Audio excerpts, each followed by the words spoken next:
네, 안녕하세요. 촬영입니다. 네, 드디어 저의 첫 번째 책, 돈의 규칙이 나왔습니다. 제가 처음 책을 쓰기 시작한 게 한 1년 정도 전인데요. 내 이름으로 된 책을 딱 한 권이라도 가져보는 게 저의 버킷리스트 중 하나였습니다. 사실 평생 꿈으로만 남을 줄 알았는데 이렇게 책이 나왔습니다.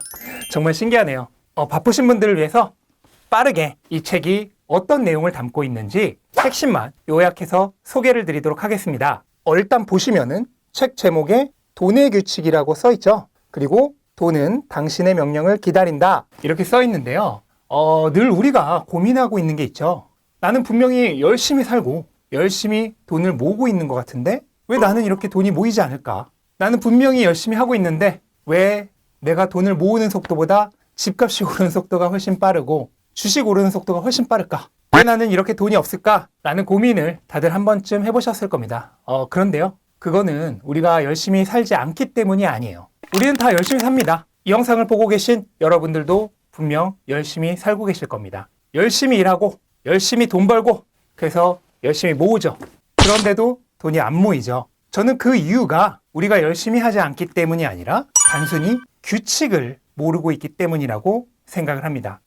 세상 모든 것에는 규칙이 있죠. 그리고 지금 우리가 살고 있는 이 자본주의란 것도 하나의 시스템이고 당연히 그 시스템 안에는 최적화된 규칙이 있습니다. 그런데 그 규칙을 모른다면 당연히 압도적으로 불리한 위치에 있을 수밖에 없게 되겠죠. 만약 우리가 어떤 시합을 하는데 그 시합의 규칙을 하나도 모른다고 해볼게요. 그러면 도저히 이길 수가 없겠죠. 똑같습니다. 우리가 살고 있는 이 사회, 자본주의도 일종의 시스템이라는 것을 생각했을 때 거기에는 반드시 규칙이 있습니다. 그리고 그 규칙을 모르면 아무리 열심히 해도 이길 수가 없는 거죠. 반면 규칙을 아는 사람은 게임을 지배할 수 있겠죠.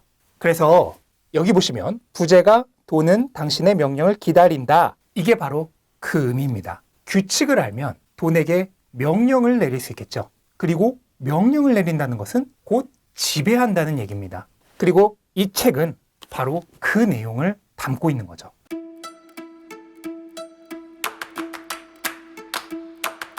그러면 지금부터 책에서 설명하고 있는 돈의 규칙에 대해서 정말 중요한 핵심만 뽑아서 소개를 드리도록 하겠습니다. 저는 돈의 규칙을 총 5가지로 나눴는데요. 서두에서도 말했듯 우리가 아무리 열심히 일해도 돈이 모이지 않았던 이유는 결코 우리가 열심히 하지 않았기 때문이 아니라 돈이 모이지 않는 곳에 돈을 모았기 때문입니다. 이거는 밑 빠진 독에 물 붓기랑 같죠? 아무리 열심히 해도 소용이 없습니다. 그래서 첫 번째 규칙인 보존의 규칙에서는 기존에 우리가 알고 있었던 돈에 대한 잘못된 인식, 개념을 바꿔주고 돈을 어떻게 모아야 하는지 가장 기초가 되는 그 방법에 대해 설명하고 있습니다. 그리고 두 번째, 돈이라고 해서 다 똑같은 돈이 아니죠. 돈에는 다 사용 용도가 있고 또 사용 예정 기한이 있습니다. 따라서 이렇게 서로 다른 용도와 기간에 맞춰 적절하게 나눠서 배분해서 돈을 모으는 것이 중요합니다. 이게 잘못되어 버리면 자산 계획 전체가 쉽게 무너져 버려요. 특히 투자를 할 때 많은 분들이 힘들어 하시는 가장 큰 이유 중에 하나가 돈의 용도에 맞게 포트폴리오 배분을 하지 않았기 때문입니다. 그래서 두 번째 규칙인 분류의 규칙에서는 돈을 사용 용도와 기간에 맞게 어떻게 나눠야 하고 어떻게 포트폴리오를 구성해야 탄탄한 자산 계획을 세울 수 있는지 거기에 대해 구체적으로 다루고 있습니다. 그리고 세 번째, 보존의 규칙도 알았고 분류의 규칙도 알았으면 그 다음은 결국 돈을 어디에 그리고 어떻게 투자해야 하는지에 대한 문제가 남습니다. 그리고 세 번째 규칙인 전환의 규칙은 바로 그 부분을 다루고 있는데요. 주식이면 주식, 코인이면 코인. 대체 뭘 사야 되고 또 살 때는 어떻게 사야 되는지 이게 사람들이 가장 어렵고 궁금해하는 부분이죠. 이렇게 돈을 자산으로 전환하는 방법에 대해 구체적으로 다루고 있는 것이 세 번째 전환의 규칙입니다. 이렇게 지금까지 설명드린 3가지 규칙만 알아도 사실 돈을 모으고 불리는 데는 아무 문제가 없습니다. 하지만 정말 중요한 문제가 하나 빠져 있죠. 우리들의 삶은 무한하지 않다는 것. 시간은 한정되어 있죠. 최대한 빠르게 그리고 젊을 때 돈을 모으고 불릴 수 있는 게 가장 중요하죠. 네 번째, 증폭의 규칙은 바로 그 얘기를 다루고 있습니다. 단순히 돈을 빠르게만 불리는 방법은 많고도 많죠. 하지만 대부분 그런 방법들은 큰 리스크를 동반하고 있습니다. 그런데요, 돈을 빠르게 불리는 데 있어서 아주 안전하게 최대의 속도로 불리는 방법이 있다면 어떻게 하실 건가요? 저는 이것을 자본주의의 결함, 자본주의 시트키라고까지 부르고 있는데요. 이 방법이야말로 제가 유튜브에서는 거의 다루지 않았던 이 책의 핵심 내용입니다. 그리고 마지막 5번째, 앞에 이 4가지 규칙을 모두 지킨다고 하더라도 적절하게 리스크 관리를 하지 못한다면 결국 모든 것은 무너집니다. 리스크 관리를 하지 않고 돈을 불려나가는 것은 브레이크가 없는 자동차를 운전하는 것과 같습니다. 따라서 돈을 빠르게 불려나가는 데 있어서 만나게 되는 여러 가지 리스크를 적절하고 효율적으로 처리할 수 있는 방법에 대해 다룬 것이 바로 관리의 규칙입니다. 특히 책에서는, 이 유튜브에서는 잘 다루지 않았던 증폭의 규칙과 관리의 규칙에 대해서 상당히 많은 비중을 실어서 설명을 하고 있는데요.